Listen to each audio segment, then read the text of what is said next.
Hello, and welcome to the Digital Workspace Works podcast. I'm Ryan Purvis, your host, supported by our producer Heather Bicknell.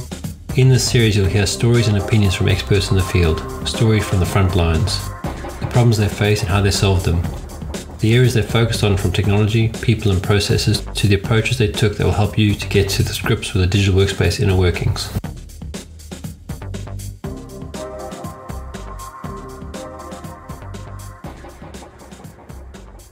Hey Ryan, how's it going?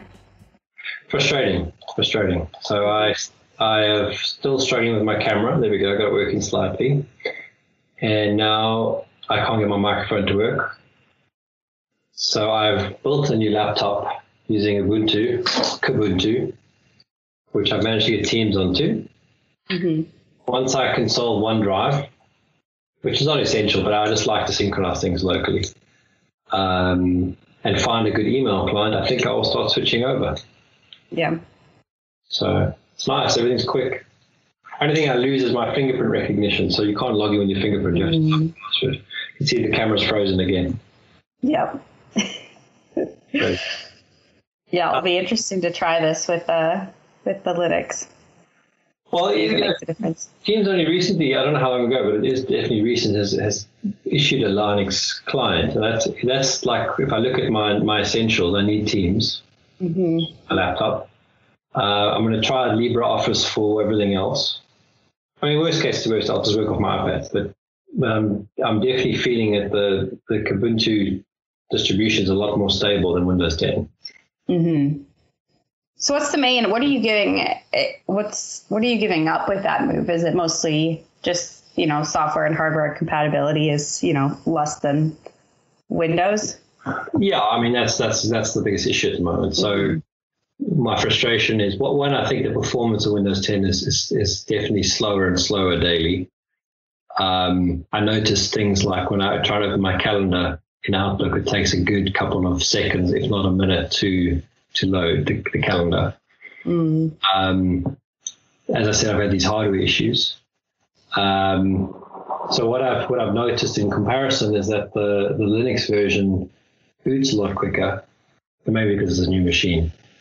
But it definitely doesn't have any of the lag. Okay, fair, I haven't got an Outlook equivalent running yet, so I'll have to see how that works.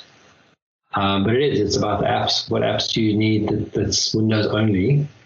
If I look at what I use Slack, I use Teams, I use the Office products. So those all have Linux equivalents. The things that I'll need to figure out will be sort of dev tools like SQL and Visual Studio, but I think that those now exist. So this will be a journey. I'll run them in parallel to begin with, and then as I find something, I'll move that over. Mm-hmm.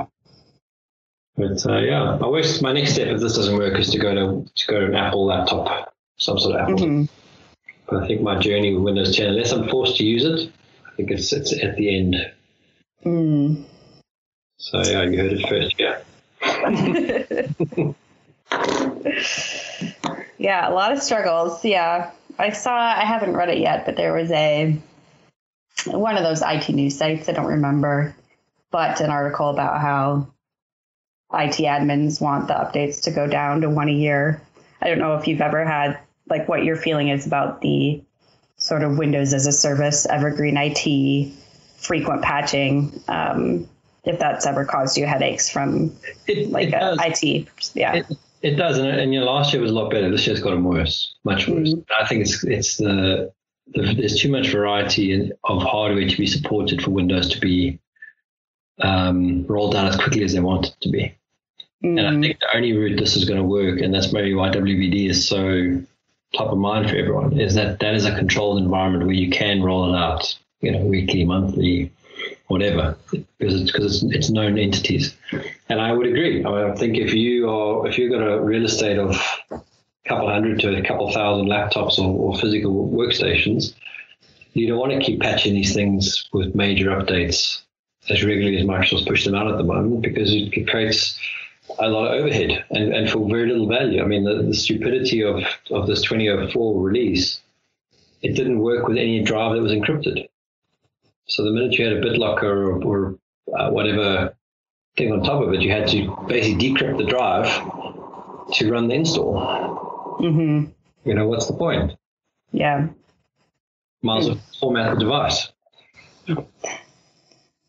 So, I think that's the route it's going to go. I think it's going to end up with Microsoft's going to have to listen to their customers and go to once a year, back to what it was really. In fact, it's better than, you know, I think you look at OSs, they're probably released on a every 2-year basis.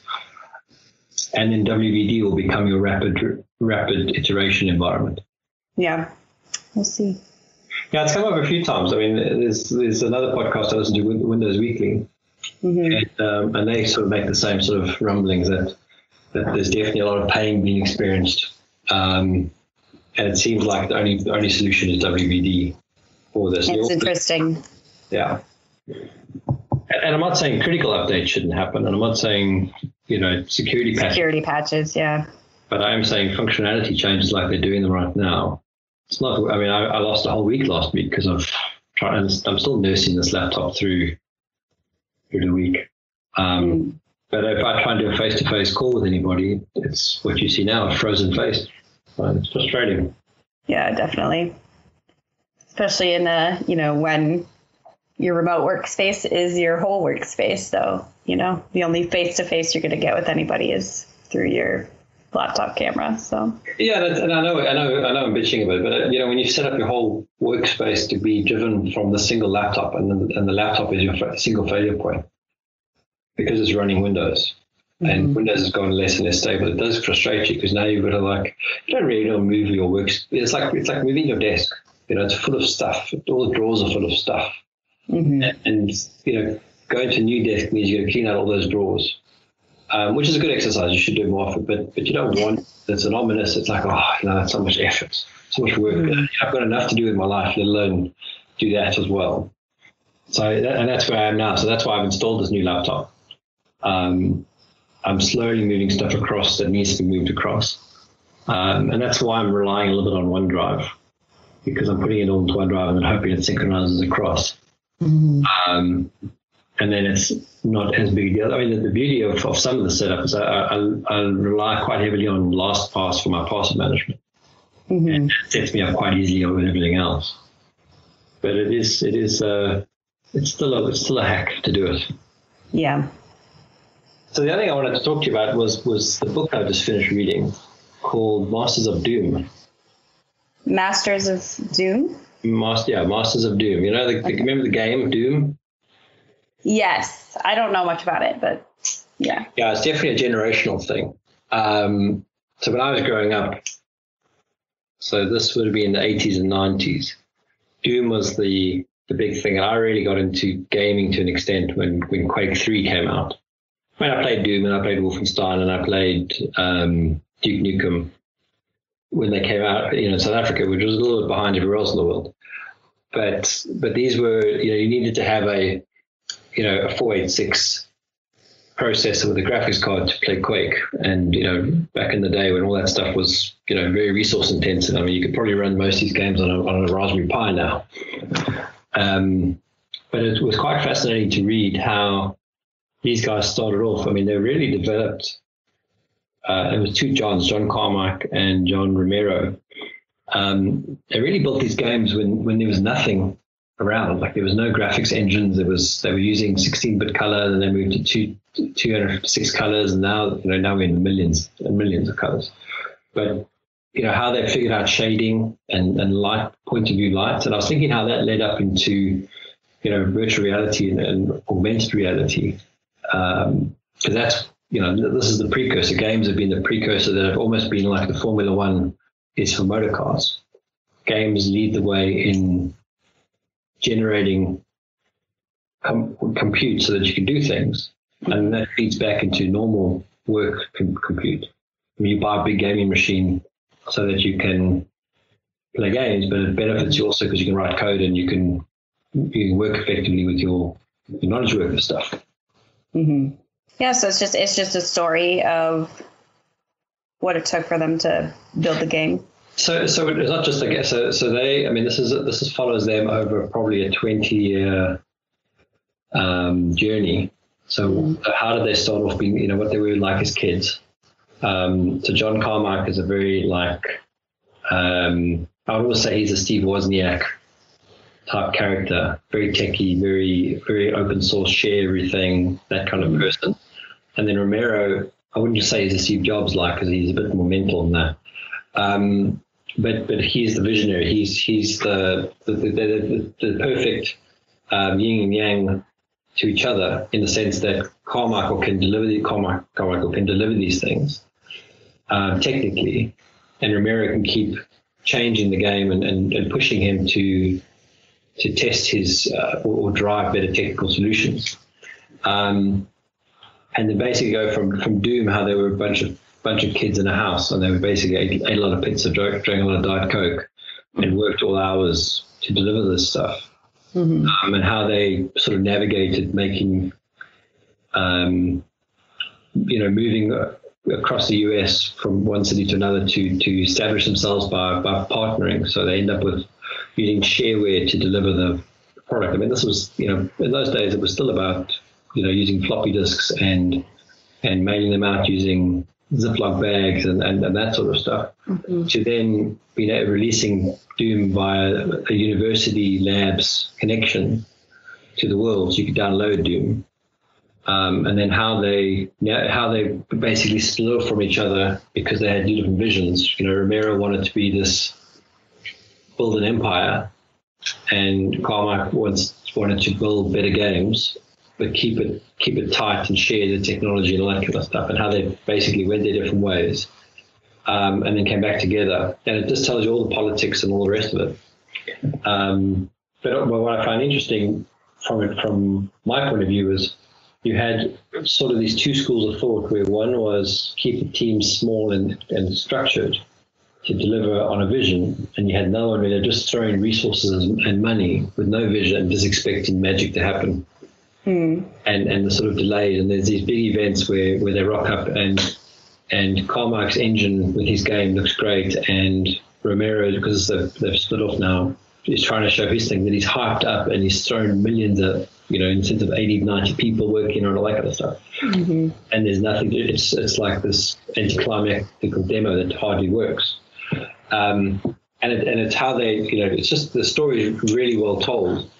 But it is how you can see some projects will fail because you throw in more resources at the wrong time. Or you try and you think that by having lots of resources, you magically have a product, and you don't. It's constantly about prioritization and keeping focus and all that kind of stuff. And you see it often where projects take on too much, or there's too many different agendas, and they fail to deliver. Have you seen the show Silicon Valley? I started watching, but I never got into it. Okay. Just sounds like something that would happen on the show. Very, very possible. Very possible. Another little bit of interesting trivia on this one. I actually think I've got a relative that's mentioned in the book. Oh. Yeah, so I'm not going to mention who it is yet, but we're chatting on LinkedIn. We're trying to figure it out. Back to our Russian heritage. Interesting. No. So that's a good book that I've just finished, and then I'm rereading The Goal at the moment, which is also quite a good book for product delivery. I'm not sure if you've ever read it. But also story form, although it's a fictional story this time, where it tells a story of a factory owner and how his factory is under pressure to, if it doesn't sort things out in 3 months, it'll be closed down. And he's got this crazy physicist mentor who basically helps him see the real problems and solve them. And it's basically, he's trying to teach the law of constraint. You can only deliver how much you've got, based on what you've got, and you need to figure out where your bottlenecks are, and then correctly organize your priorities based on what your bottlenecks can cover, and then deliver, what your priority needs are. So your customers, in the case of the factory, the orders that are the oldest that need to be dealt with, to the youngest, but then also based on what skills and resources you have. So very much a product delivery book. Is it more on the illustrate the theory than like tactical side? It's a bit of both. It's, the theories. It's actually funny you say, because I was reading something this morning, and I said, I just wish they'd give me just the theory and not give me the whole story, because I've read the book before now. So this is my second or third time reading it. He tries to articulate the story or the theory through the story. So, for example, this thing about sequencing. The main character, Al, takes his son on a scout hiking trip for the weekend, and he's got all the kids walking in line. But because of the way that the kids are ordered, the fastest kids are way ahead and the slowest kids are way at the back, and there's a big gap between everybody. And he has to realize that through this whole process that he needs to put the slowest kid at the front, which means that no one can walk faster than the slowest resource. Mm-hmm. So I think he'd finish, faster than the slowest component that has to be built. So that's how you sort of articulate the theory or whatever, which is quite a nice way to do it. To articulate, but being a factory is a very different. Like, I'm struggling at the moment to try and map that back to building software, and that's what I need to go. I think someone did mention to me there's a cartoon or a comic version of it where it's actually delivered. It's how you deliver software using this law of constraint. I need to find it. So that's kind of where I am now. Mm-hmm. Just a shortcut. Yeah, I mean, the story is good for color, but I want to apply it at the moment, so I need the shortcut. Yeah, the abridged version. Yeah. I've just put a link into the Slack thing, which is it came out today on the Guardian newspaper. It's a survey that was done for the UK. And just saying that basically it's changed everything for good. Basically, most office workers don't tend to go back to 5 days a week in the workplace when this COVID thing is over. Not that I think it'll ever be over, to be honest, but hey. But it kind of, confirms what we've been saying for a good month or three, that it'll move to a 2 to 3 days break, mm-hmm. hybrid, depending on who you are, where you are. So that's quite interesting.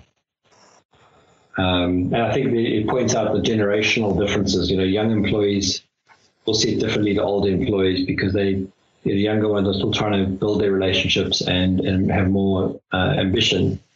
And they also don't have the facilities at home to work from home. Whereas an older generation will probably have already got the networks, has already got a good setup at home, and they can work from home a lot easier. Yeah. Yeah, I mean, I think home ownership and the comfort of working from home probably go hand in hand a bit. Yeah. Anyway, I need to jump off. Good to catch up. Cool. I'll talk to you later. Okay. Bye. Thank you for listening to today's episode. Heather Bicknell is our producer and editor. Thank you, Heather, for your hard work on this episode. Please subscribe to the series and rate us on iTunes or the Google Play Store. Follow us on Twitter at the DWW Podcast. The show notes and transcripts will be available on the website www.digitalworkspace.works. Please also visit our website www.digitalworkspace.works and subscribe to our newsletter. And lastly, if you found this episode useful, please share with your friends or colleagues.